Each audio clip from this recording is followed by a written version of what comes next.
Bonjour à tous, bienvenue sur Fan de Couteaux. Aujourd'hui je vous présente un modèle de la marque Zéro Tolérance, le 200 Military Folder. Alors je vous le dis tout de suite, c'est pas un EDC, très loin d'être un EDC. Je vais vous donner quelques dimensions, des tests de coupe, les plus, les moins, rapport qualité-prix. Longueur fermée sur ce couteau c'est 13 cm. Taille de la lame 10 cm. Et le poids, c'est pour ça que je disais que c'est loin d'être un EDC, 232 grammes. C'est très lourd. Ça doit être le pliant que j'ai le plus lourd. Alors, il a été conçu, comme son nom l'indique, Military Folder pour l'armée américaine. Couteau tactique, couteau pour aller dans les bois, couteau qui est fait pour le gros travail. On a tout de suite, quand on l'a en main, une très grande impression de solidité. C'est un couteau qui ne va pas vous lâcher, très encombrant, très lourd, avec une lame d'une forme assez particulière. On va en parler tout de suite, dessiné par Ken Onion, vous l'aurez remarqué. Il fait souvent ces formes de lames, alors ils appellent ça en anglais organique, en forme de feuille. Acier utilisé sur ce couteau, c'est du 154 cm, fabriqué aux États-Unis. Revêtement noir. Alors c'est pas de la peinture, c'est vraiment très bien fait. Je vais essayer de me rapprocher pour que vous voyez bien. Donc j'ai pas encore touché au tranchant. Je vous montre toujours comment on le reçoit. Vous avez du jimping sur le haut de la lame. Et c'est ce qui me plaît bien, c'est cette forme de lame et cette forme de jimping. Ça remonte légèrement. Le pouce, du coup, il est vraiment très bien calé. Là, vous avez un excellent recurve. On va voir après, donc ça c'est le flipper, parce qu'il y a deux sortes d'ouvertures sur ce couteau. Donc là c'est le flipper qui vient se mettre en bas, donc vous avez vraiment une très bonne courbure ici. L'index il est bien calé dans la poignée, ça a été vraiment très bien pensé. Donc ça c'est un couteau qui est fait pour, encore une fois sans jeu de mots, très bonne pénétration. Un couteau militaire, couteau tactique, même si nous on va pas s'en servir pour ça. Je vous montre l'autre côté. Alors ces formes de lame, ça plaît pas. Maintenant c'est pratique à utiliser pour certaines choses, moins pratique pour d'autres. Pour certains ça va être une galère à affûter. Moi ça me pose pas vraiment de problème. Je voulais parler de ça aussi parce que j'oublie souvent de le préciser dans mes vidéos.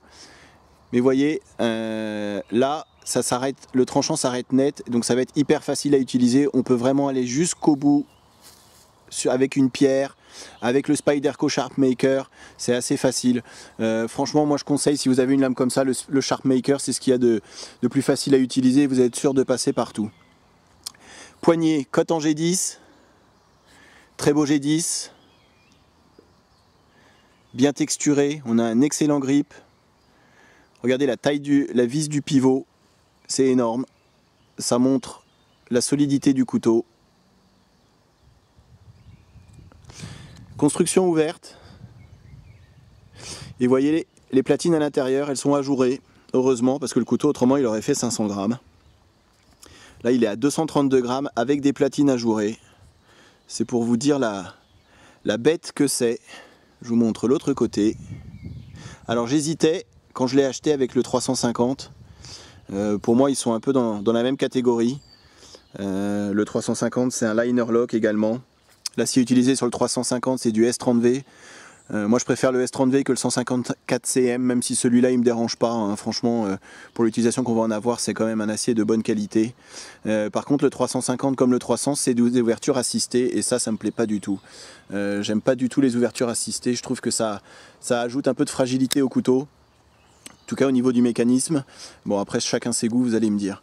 Donc là, pour l'ouverture, bon, le pocket clip, petit reproche, il est un petit peu petit. Maintenant, c'est pas fait à mon avis pour attacher à la poche de son pantalon parce que vous allez le sentir, un couteau de cette taille-là, de ce poids-là et de cette épaisseur-là dans la poche, ça va pas être pratique lorsque vous vous asseyez. Donc, l'ouverture, deux systèmes pour l'ouverture, soit par les thumb studs, puisque là, ils font pas office de stop pin, vous avez un vrai stop pin ici, vous voyez. Les deux thumb stubs ils touchent pas les plaquettes, donc vous avez un stop pin ici, donc c'est vraiment, ça a été conçu pour l'ouverture. Ou le flipper, qui n'est pas le meilleur flipper, il n'y a pas beaucoup de détente, on peut vraiment assez facilement rater l'ouverture. Ça demande une petite habitude et vous voyez même là, on n'y arrive pas. Si vous le mettez dans l'autre sens avec la lame qui tombe, voilà. Donc c'est pas le meilleur des flippers. Après moi je l'ouvre voilà, comme ça, il n'y a aucun souci. Avec les Samstop, vous n'allez jamais le rater. Fermeture une main tout à fait possible, hyper souple, hyper doux. Et il n'est pas monté sur KVT, hein. J'espère qu'on va voir. Rondelle en bronze à l'intérieur, mais hyper fluide à l'utilisation. Je suis agréablement surpris. Une fois qu'on a passé la bille de détente, vous voyez, avec le poids de la lame, ça suffit à ce qu'il se referme. Je sais que dans la présentation, j'ai dit que c'était pas un EDC, mais je vais quand même vous faire des tests de coupe sur de la corde, du carton et mon tuyau d'arrosage. C'est aussi pas mal pour moi comme pour vous de voir au fur et à mesure des vidéos et les couteaux que je teste, un petit peu les différences, la façon dont on l'a en main, s'il y a des points douloureux, la manière dont ça coupe et l'aspect général du couteau. Donc là on voit que ça coupe nickel, coupe appuyée sans aucun problème. C'est un grand couteau, hein, on le remarque vraiment bien quand on coupe. Donc il y a pas mal de courbure ici, donc on va avoir vraiment pas mal de force. Si on commence à faire un petit peu de, vous voyez, de l'avant vers l'arrière, ça va couper beaucoup mieux.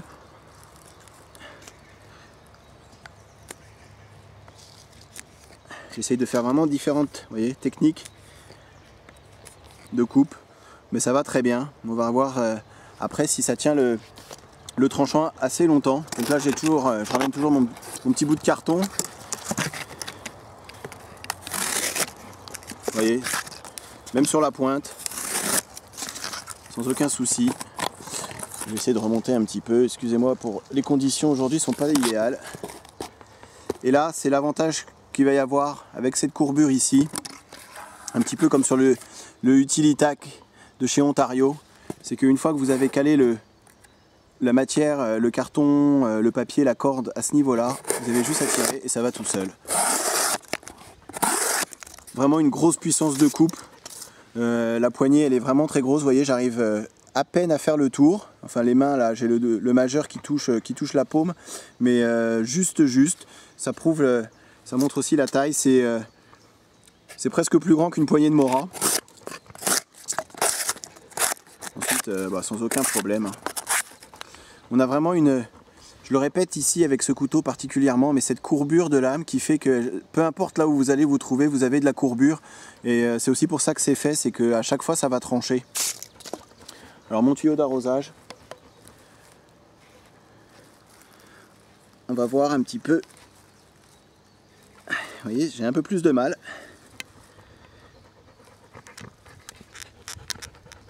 Ouais, ça va pas terrible. Ça a tendance à se bloquer. Alors est-ce que c'est pas dû au revêtement? J'aime pas trop les revêtements sur les lames, parce que moi je l'utilise pas dans une situation tactique. C'est pas mal que ça empêche les reflets pour l'armée par exemple, hein, ça empêche d'avoir des reflets sur la lame quand vous le sortez en plein soleil. Maintenant moi j'en ai un petit peu rien à faire et je trouve que ça empêche la lame de bien glisser à travers la matière. Et là on le voit particulièrement. Je force plus par exemple qu'avec le Benchmade 51, le couteau papillon, où ça allait beaucoup mieux. Vous voyez là il faut quand même que je mette et j'exerce une certaine force. Je dis pas qu'on n'y arrive pas, mais c'est pas forcément le couteau qui va le mieux pour ce genre de travail.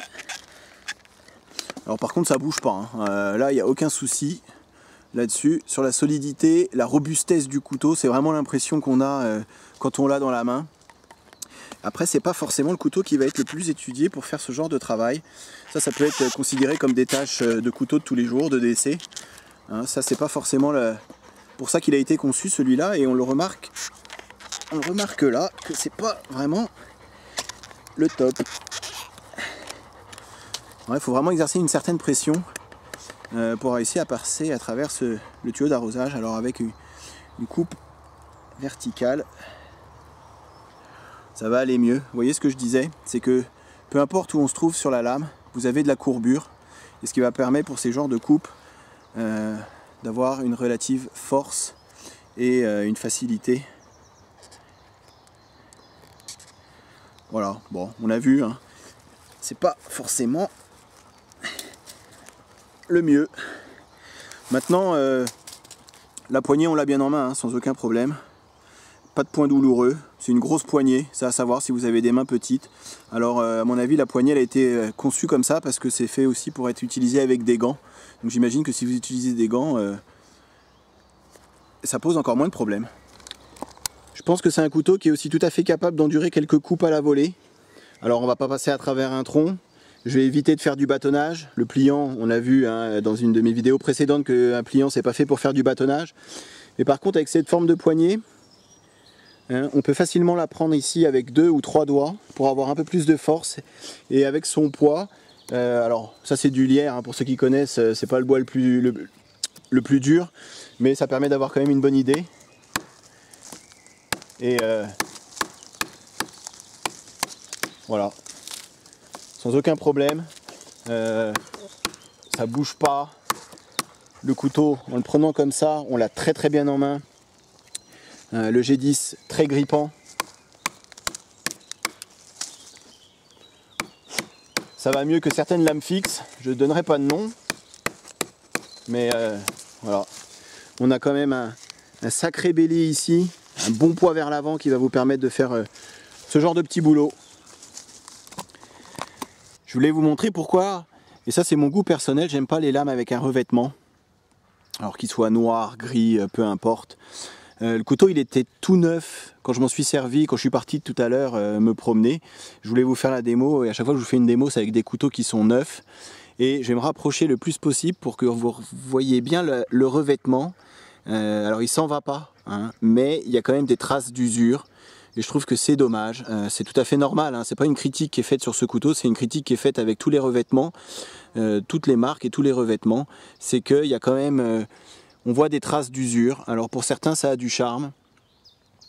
Pour moi je trouve que c'est dommage. Avec une lame satin, une lame en stonewash, ce genre de choses ça se voit beaucoup moins qu'une lame avec un revêtement.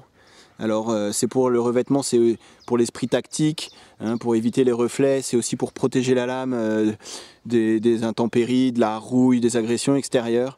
Mais on a vu dans la phase de coupe précédente sur les tuyaux d'arrosage par exemple que ça freinait un peu la coupe, la lame elle glisse moins à l'intérieur de la matière.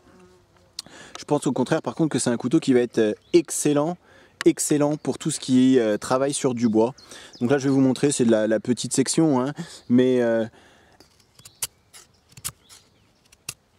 on l'a très très bien en main. Grosse robustesse. Vous voyez, ça bouge pas. C'est hyper plaisant de travailler avec. La courbure de lame, il fait pour beaucoup dans la force et la puissance de coupe. Ça a été bien conçu, ça a été conçu pour ça. Ça n'a pas été conçu pour aller couper son saucisson, couper du steak, couper de la corde, même s'il va pouvoir le faire parce que c'est un couteau. Mais c'est pas pour ça à mon avis qu'il a été conçu à la base. Là c'est la plus petite section, je pense qu'en une fois, en rentrant bien dans le bois, presque, hein, on arrive quand même à enlever pas mal de bois en un seul coup. Ça rentre fort. Vous voyez, en 2 coups. Voilà ce qu'on arrive à faire. C'est hyper solide. Vous voyez le liner. Lock, il bouge pas. Il y a 0 jeu. Par contre, leur vêtement, vous voyez, avec 3 coupes sur du bois, il en prend un coup à chaque fois. Pour conclure, sur ce 0 tolérance 200 Military Folder, vous aurez compris que si vous cherchez un EDC, c'est pas le couteau qu'il vous faut. Par contre, si vous cherchez un gros couteau, robuste, avec des matériaux de bonne qualité, c'est un excellent choix. Alors ce couteau, il coûte 168 €. Je pense que le rapport qualité-prix, il est très très bon. Après, il ne faut pas se tromper dans l'achat. C'est pas un couteau que vous allez emporter avec vous en ville. C'est pas un couteau qui est fait pour la préparation de nourriture. On a vu à travers le tuyau d'arrosage, la corde, c'est pas vraiment l'idéal non plus. Il y a des couteaux qui sont plus étudiés pour ça. Par contre, si vous cherchez un gros couteau costaud, un couteau bien fait pour aller dans les bois, passer une journée ou deux dans la forêt, je pense que c'est un excellent choix. On n'a pas peur de l'abîmer. On sent que c'est du solide. On l'a très très bien en main. Et vraiment, rapport qualité-prix, excellent. Maintenant, à savoir, c'est un gros couteau encombrant et lourd. J'ai tout dit, j'espère que la revue vous a plu. À bientôt sur ma chaîne, salut!